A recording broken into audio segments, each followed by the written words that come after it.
Yo, welcome back everybody to a brand new video here on the second channel. It's time to look at some online tournament results and see where the meta is right now in the online tourney scene, what decks are winning in online tournaments as we head into this weekend, which is of course going to be Indianapolis Regionals, which is going to be the largest regional of all time. So it is important to look at what the online tournament results are looking like right now before we head into this weekend, because of course Charizard EX is the strongest deck in the format right now, and the meta is centered around Charizard. It's interesting to see what people are playing in these online tournaments in preparation potentially for Indianapolis Regionals. Now, before we do get the video, if y'all are new here to the second channel, make sure to subscribe down below. We're on the road to 14K subs, and make sure to leave a like on the video if you go on to enjoy. I'll leave a link to Play.Limitless down in the description below if you ever want to join any of these online tournaments for yourself. Definitely go check them out down below. So, starting things off here, we do have the first tournament to look at here, and all these tournaments did have well over 100 players in them. They were fairly large tournaments. So, the first one is the Deck Out Monday tournament, which was I think yesterday. So the winning deck was actually a Charizard deck. Surprise, surprise. Obviously, Charizard continues its dominance in the meta, winning an online tournament. I mean, we're going to see a lot of Charizard at Indianapolis. You basically have to beat Charizard in order to do well in Indianapolis, and Charizard definitely is going to be very popular. The build that did win this online tourney looks like just a very straightforward build with the Tord stuff. You got the double Turo, no Yell's Cheer. Just play the one Charmeleon, Defiance Band, Prime Catcher. Pretty straightforward build of Zard. Second place, there was a Raging Bolt deck, which is kind of cool. So Raging Bolt has been a bit of a, I feel like it's kind of not underrated per se, but kind of underused. There's a lot of ways to actually play Raging Bolt, and it did get a few day twos at Orlando, you know. It's not a terrible deck. Now, it did get second in this online tournament. It is more of a turbo, straightforward build here, playing the Trekking Shoes, the Sandy Shocks. No, like, Palkia or any other engine, no Comfies, no Gardevoirs. Just keeping it as straightforward as the deck can be. And, I mean, honestly, it's not bad. It's just kind of a go-fast, beat-stick deck. It just kind of seems all right now, and it did get second in this tournament, obviously losing to Charizard. Though, honestly, I think that matchup would probably be a little close, because Raging Bolt, honestly, it can keep up with Charizard. It's just the one prize board state Charizard can put itself in with Radiant Charizard is too much for Raging Bolt to handle, probably. Lost Tina did get top 4. Still a really powerful deck in the meta. I will say Lost Tina does feel a little bit weaker right now, just because Shempao is very popular, and Tina doesn't have the best Shempao matchup. Ancient Box does seem to be a terrible matchup too, but Tina does have a good Zard matchup still, or at the very least it should have a good Charizard matchup. You do have access to Star Requiem, you have the Iron Leaves and all that good stuff. I guess like the one thing with Lost Tina is really just, can it get over the edge a lot of the time into the Charizard matchup. And in top 4, there was a Ancient Box deck here, playing a Great Tusk and Cobalion. So this build here, trying to kind of split the difference between the two techs I've seen within Ancient Box. The two main techs I've been seeing within Ancient Box have been the Great Tusk or have been the Cobalion, which I played myself at Orlando Regionals when I played Ancient Box. But this build plays both of them. I do like the idea of playing both Tusk and Cobalion. You do get a lot of value out of Cobalion against Charizard. It's also good in the other Roaring Moon matchups. I still stand by that Cobalion is a good card to play in Ancient Box. I've even been, considering 2 Cobalion. Just, you need firepower to stop Charizard EX. And this build playing Awakening Drum as the ace spec. I've been seeing a few builds of Ancient Box playing the Prime Catcher. We'll see if any of those pop up. And in top 8, there was a Lugia deck here. Lugia does really good in the online tournaments, but, I mean, IRL, we obviously know it is a powerful deck, but struggles against the Iron Hands deck, so looking at what was in the top 8, it didn't look like there was that much hands within the top 8. I lied, there was 1 Iron Hands in the top 8. I lied. It looks like they didn't pair against each other, though. But yeah, the Iron Hands deck here in top 8 is playing the Erica's Hospitality. It's been a tech card we've been seeing within the Iron Hands decks recently. Just being able to force a basic Pokemon out of the hand into the active spot can be good. It's kind of a way to get around like Charizard, where you're not trying to hit into an EX Pokemon with a lot of HP. You can actually force something into play from the hand instead. So it's a nice little annoying tech card that can be hard to play around because you don't know if your opponent actually plays it.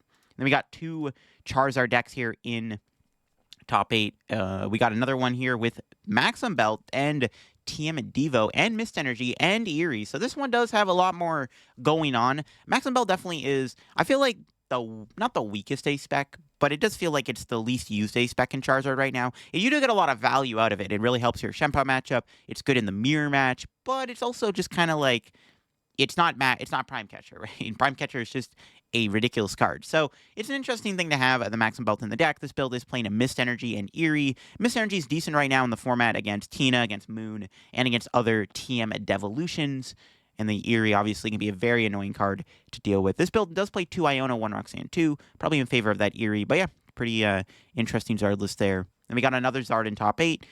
This one does not have the Mist Energy. It's playing the Prime Catcher. Actually, it looks just basically like the Tord 60 almost, even playing the Yell's Cheer and the Double Turo within the deck. And that was this tournament, the Deck Out Monday tournament here. I mean, outside the top 8, we do see Shampoo Hands and Arctina. We can move on to the Pumpkin Amy tournament. The winning deck was very surprising actually to see. It was the Control deck. So the Pidgeot Control did win an online tournament. Now, this build is playing Noivern without no Cloth or Wigglytuff or anything. So those are like the two versions of Pidgeot we've been seeing. We've been seeing the more like nuanced, straightforward build of like the Noivern, the Bouffalon and stuff. And then we have the other build playing the Cloth and the Wigglytuff. And the one that won this online tournament was more closer to Alessandro's EUIC list with the Noivern in the deck. But yeah, Pidgeot Control is very, very powerful. It is a deck that does, again, require a lot of skill and thinking to kind of play right, because it is a hard deck to pilot. But it is a good deck, and I think this deck does have the ability to almost beat anything if you play well. It does obviously have its matchups where it can be tough, because Pidgeot is the soul of the deck, and if Pidgeot is dealt with immediately, then the deck doesn't really function very well. But when you get the Pidgeot out, it can be very hard to stop this deck, and Pidgeot Control definitely is a very powerful deck in the format right now, taking down this tournament. It did end up beating an Arctina in the finals, which is kind of surprising. You would imagine a deck like Arctina would have a good matchup against the Pidgeot Control deck, because you do have access to the Giratina, which can OHKO the Pidgeot. You have double Lost Vacuum to get rid of Hero's Cape, so that you can always try to kill the Pidgeot, and you have Judge. I guess this Arctina build did not play as many Judge, though. It did only play one copy of Judge. It did have the 3 Trekking Shoes. Actually, it looks like what all my friends were playing in Orlando Regionals, getting top 16. So, yeah, playing the 3 Trekking Shoes still in the deck for the Turbo. Is playing that Lost City. I think Lost City is really good in Arc right now. Like, if I'm playing Arctina, I'm probably playing Lost City. It's really good against Shampoo and good against Ancient Box. So, I mean, maybe, like, the lack of Judge was maybe why the Tina deck couldn't beat the Control. I'd be interested to see how that matchup actually played out, because I would feel like Arctina would be favored against Control. We got a Zard in top 4. Wouldn't be a tournament without a Zard in top 4 here.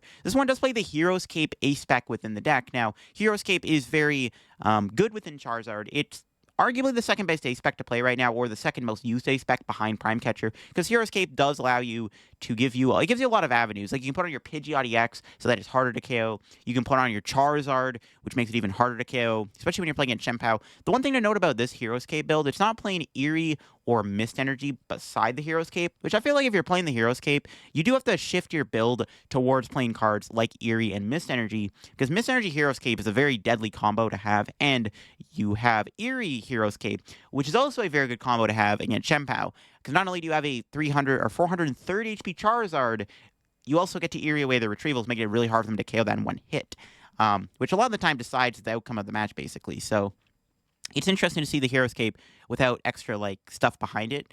But Hero's Cape and Charizard is still very, very good, regardless.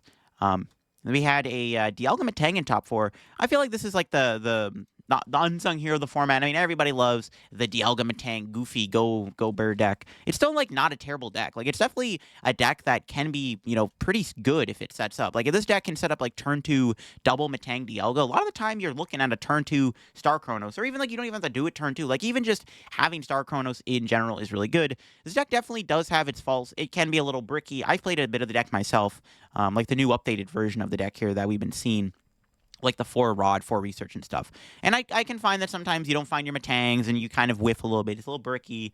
But when the deck does get going, it's really, really good.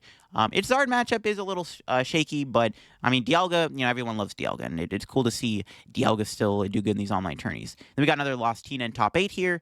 Just more of a straightforward build, playing at the Temple of Sinnoh. 2 Lost Vacuum, so really respecting stuff like the Hero's Cape, which does make sense. I mean, if I'm playing Lost Tina right now, I'm probably at least playing 1 Vacuum just because of Hero's Cape and Charizard. Because then if they were to Hero's Cape, not even the Charizard, like the Hero's Cape and the Pidgeot means you can't one-shot the Pidgeot with Lost Impact, which is really bad. And then we got a very interesting Blastoise Palkia Pidgeot deck here in top 8 of this tournament. So Blastoise EX is kind of like the I don't even know how to describe it, but it feels like it's not bad. It has stuff to be good. I mean, it does a lot of damage. It does good damage. 280 is like great numbers to hit right now. You have a pretty good ability with its HP. Like, it's super tanky. It's got water support behind it with Irida. You got Palkia to support it. So the question is, why is Blastoise not seen a lot of play? This build is kind of cool. It does have the Blastoise in the deck. It's more of a Palkia deck than a Blastoise deck, because you do have the 1/1 Blastoise, which is good against Charizard. If you're playing against Charizard, you can use the Blastoise. You have the Maxim Bell Blastoise to KO Charizard in one hit. You have the TM Devolution in the deck. It also plays Pidgeot. I mean, Pidgeot's just a very strong card. Also playing Erie in the deck. I feel like there actually is a lot to look at with Palkia Pidgeot right now, and I like this idea. I have seen a few Palkia builds recently playing Iron Leaves within the deck as a way to counter Charizard also. So maybe Palkia... I mean, I don't think Palkia is a bad deck right now. It's just obviously your Zard matchup's really bad, or tough anyways, so having ways to deal with Charizard like Blastoise or Iron Leaves makes sense. Really cool to see that. It's nice to see Blastoise get a top 8 here. And we got a couple Pidgeot controls in top 8. There were 3 Pidgeot controls in the top 8. And this one is a bit of a different build. As you can see, this is the Cloth Wigglytuff build that I was talking about. This is the other way to play Pidgeot control. You have the more straightforward build with like the Noivern and the Shiyu and the Luxray, but then you have like the more build with all more stuff going on. You have the Cloth in the deck. You have the Wigglytuff, more of a Wigglytuff Pidgeot deck than an actual like Pidgeot straight up control deck. The Wigglytuff is very, very powerful though, with its ability to get 350 HP. The Cloth is really good against Charizard, because anytime Charizard attacks into Cloth, they discard an energy. It's actually a really good counter to Charizard when you're playing a control deck. Because, yeah, anytime Charizard attacks Cloth, they will discard energy. And with Zard not playing Max Bell right now, you get a lot of value out of Cloth. Or you don't take any prizes against Charizard. You can sit there with the Cloth in the active, Penny Loop, and run Charizard out of energies really, really quickly. So, yeah, the Cloth is very useful against Charizard. And let's see if the other Pidgeot build was playing the Cloth and the Wigglytuff too. No! Oh, wow. This is actually a Charizard EX Pidgeot control deck. So this is more of a Charizard EX deck than an actual, like...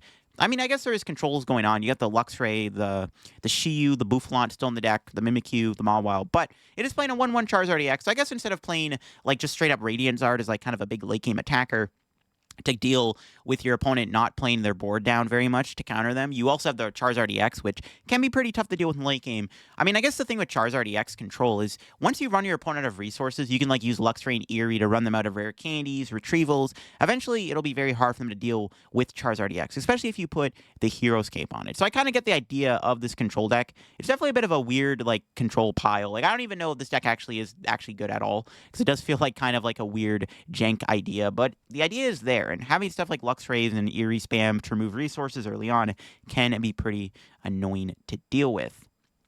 Moving on to the next tournament, we got the Redactor tournament, which, once again, Pidgeot Control won. Yo, so Pidgeot Control is making waves right now. That's kind of crazy, actually. That's 2 tournaments now we've looked at where Pidgeot Control ended up winning. And this build was playing the Cloth and the Wigglytuff also. Like I said, Cloth being really good against Charizard, and then Wigglytuff being very annoying when combined with the Penny Loop, or the Chance Care Loop, I should say. Penny Loop is better with Cloth, because you can't use Penny with Wigglytuff. But yeah, Pidgeot Control winning 2 online tournaments is kind of cool. This deck, once again, does feel like it does have a place in the meta right now. It is a very strong deck. It's just not seeing as much play or doing as well because not as many people are actually playing it, but it's doing good in the online tournament scene. And that could be because it's best of 1. That might be more of a factor for that, but it is interesting to see these control decks do so well and win 2 tournaments. We have another Charizard in the finals. No surprise to see Charizard lose, because Charizard does struggle against the Cloth build of Pidgeot, mainly because Cloth in this build not playing the this build of Charizard, not using the Max Bell. The only thing you can really do against Cloth is use Heat Tackle, knock yourself out, so then you can use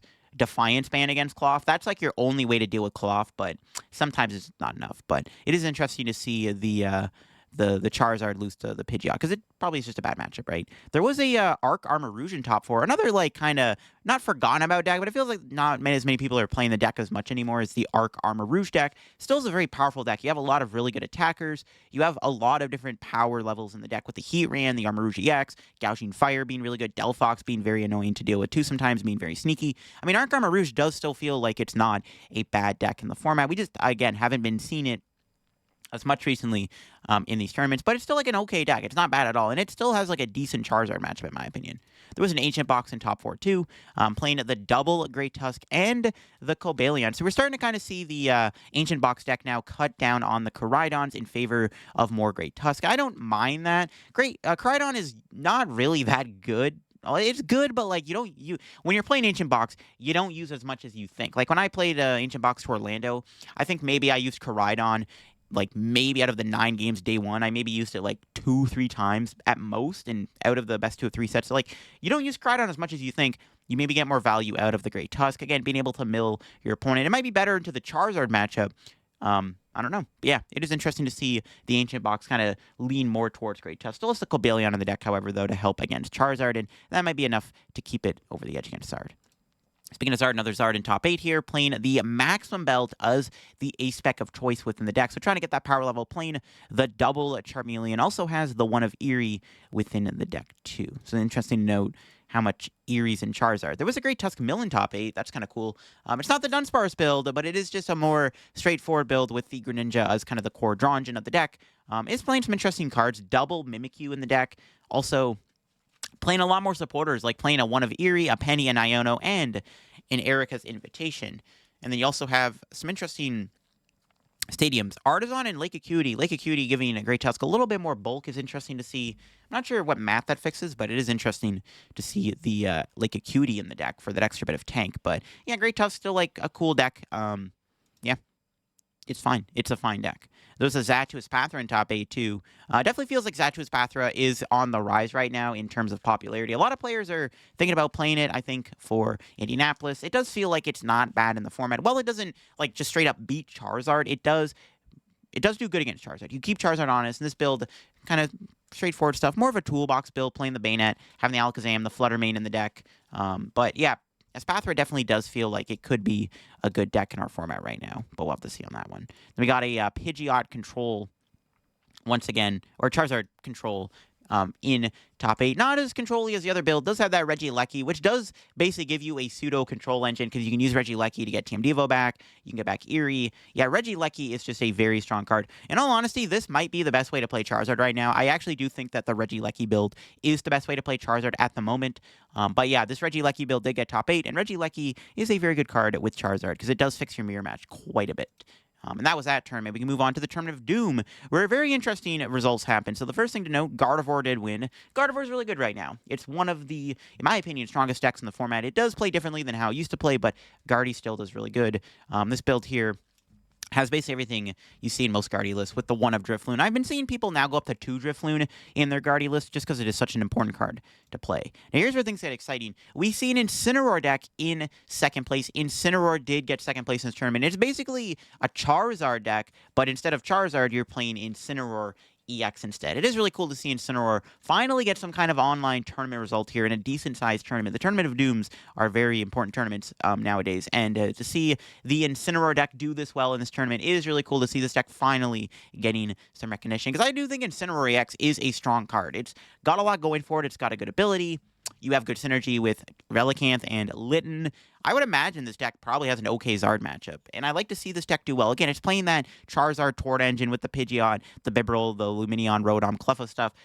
Even as Radiant Charizard, obviously, because you are a fire deck, but instead of playing Charizard, you're playing Incineroar instead. It does play Magma Basin and Double Turbo, so Incineroar, while it does have a good ability, obviously the opponent can play around Incineroar's ability and just not bench Pokemon. So in favor of that, this person decided to play some Magma Basins as a way to power up your Incineroar, and then you can also use Double Turbo Energy to power it up even more, because it does 240 damage and burns the opponent. So you actually do a lot of damage with the Incineroar here, and then having access to the double turbos and stuff still makes you hit really hard numbers anyways. And of course, you do have the Relicanth. We have a couple more Guardies in top 4. This one does have the double Drifloon, which, like I said, I do feel like is a little bit more common nowadays than Gardevoir. And then the other Guardy list here in top 4 just played the one of Drifloon, but also played Cypher Maniac, which doesn't seem like a bad card to play in Guardy. There is a Shempao in top 8. First time we're looking at a Shempao in this video, which is kind of interesting, but Shempao's still really good. One of the best decks in the format. Really good against Charizard. Not surprised to see Pao still do pretty good.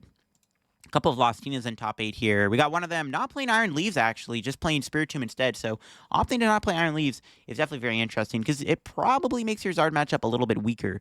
But I guess it might improve other matchups. I'm not too sure. The other Tina deck here in top 8 does play the Iron Leaves, however, and the Temple of Sinnoh, and the one of Vacuum in the deck, which you're going to have to see a lot more now. And we got another Raging Bolt deck in top eight, and this one actually was a Lost Zone build. So a couple of Raging Bolt decks doing good is pretty cool to see, alongside the Incineroar in this top 8. This one was a Lost Zone engine build of Raging Bolt. I do like the idea of Lost Zone Bolt. You do get a lot of cool plays you can make with the Mirage Gate as a way to power up your Raging Bolt's attack. It does have the Iron Hand in the deck as another attacker. And you have the Sableye, the Cram. You get access to those, and then you have the Sandy Shocks, which is just really good with Raging Bolt regardless. Does play the Sodas, because once you get to 7 in the Lost Zone, you don't really have to Colress that much in a game anymore. You can actually start relying on Sada to build you up your energy. Sada with Mirage Gate can get you 4 energy in play, which is kind of insane to be honest for Raging Bolt's damage output. It's cool to see this get top 8, so that's a cool deck for sure, for sure.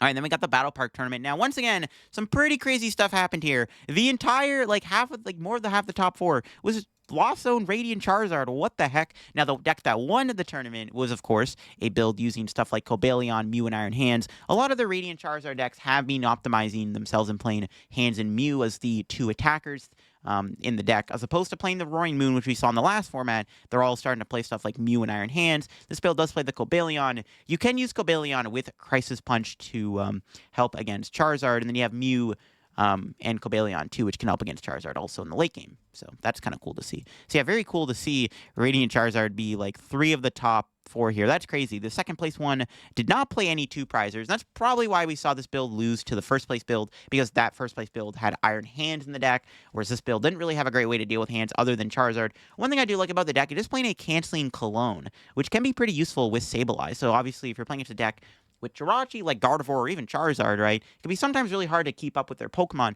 When you have the Canceling Clone, you can gust out the Jirachi, play the Canceling Clone, and then Lost Mine, take a bunch of prizes. So it can be a potential win con. So I like the idea of a Canceling Clone in Lost Box right now.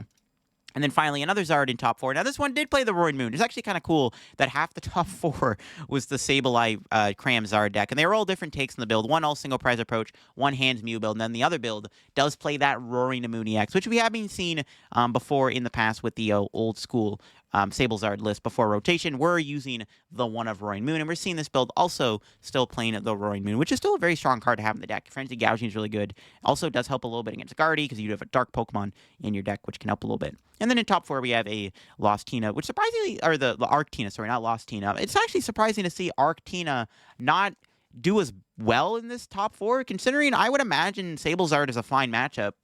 You have 3 Judge, bro. Just throw Judge at them, and their deck can't function. Mainly because they don't play Radiant Greninja, right? So I'm not sure how Arctina wasn't able to deal with the... I guess maybe like the Mew was kind of annoying to deal with. I don't know. It is interesting to see that Arctina, because I feel like Arctina is favored into all 4 of those Sablezard, especially the one prize build of Sablezard. I feel like Arctina would destroy that. I know they have Radiant Charizard, but like I said, you have Judge and Iono, and this deck doesn't play Greninjas. I don't know. It's interesting. And then there was a Roaring Moon Dunsparce in top 8. This deck does still feel good in the format. It just feels like it's maybe not falling off, but it's getting less and less play right now. But it's still a pretty solid deck and whatnot. We got another Espathra in top 8 here, playing the Bayonet. A bit more of a thicker line of Bayonet, a 3-2 Bayonet line, which does obviously help a little bit more into those tougher matchups, like the Chien-Pao matchup where you will need it.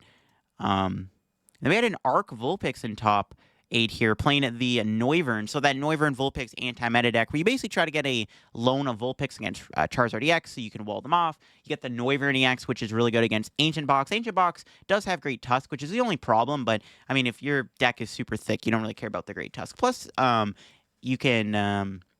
Plus, all the Ancient Box decks where you're cutting the Fire Energy, which I always thought was bad. Like, nobody was really playing Noivern. It's a very niche card to see in the meta. But yeah, the Noivern definitely be really cool. It's just basically like a wall anti-meta deck. Yeah, cool stuff. And then we had a Charizard in top 8. Man, this build is playing a Mist Energy and Hero's Cape and Eerie. So that's what I like about this build. Like, if I'm playing Charizard with Hero's Cape, I'm probably going to try to incorporate Eerie and Mist Energy, and this build does play the Eerie and the Mist Energy because both are very good within Charizard. But those were all of the top 8 decks here in this tournament, and all the top 8 decks from each of these tournaments that I've looked at in today's video. There was some interesting stuff happening. Like I said, more than half the top 4 being Radiant Charizard Lost Zone decks was kind of crazy. Incineroar almost winning an online tournament is really cool to see too. Pidgeot Control winning 2 of these tournaments is also very interesting. So some very, very interesting things are going on right now. I'm not going to lie, in the online tournament scene. It'll be cool to see where the online tournaments kind of go after Indianapolis, or what these results could mean for Indianapolis. I'm not saying Incineroar is going to see play at Indianapolis or anything. I mean, like, Pidgeot Control, maybe could see more play. We'll have to see what direction Charizard goes in. Like, if we saw, like, a Charizard, Regieleki or Charizard Heroes Cape Erie build win an online tournament, that definitely could have made a big impact in the actual meta for Indianapolis. But interesting to see the online tournament results regardless. It's always cool to see what people are playing and what decks do good in these online tournaments. And hope you all enjoyed the video. I'll leave a link once again to Played Out Limos down below if you want to go play in any of these online tournaments for yourself. Yeah, thanks for watching. Make sure to subscribe if you're new to the channel. If you enjoyed the video, leave a like, and I will see you on another video. Have a good rest of your day. Bye-bye.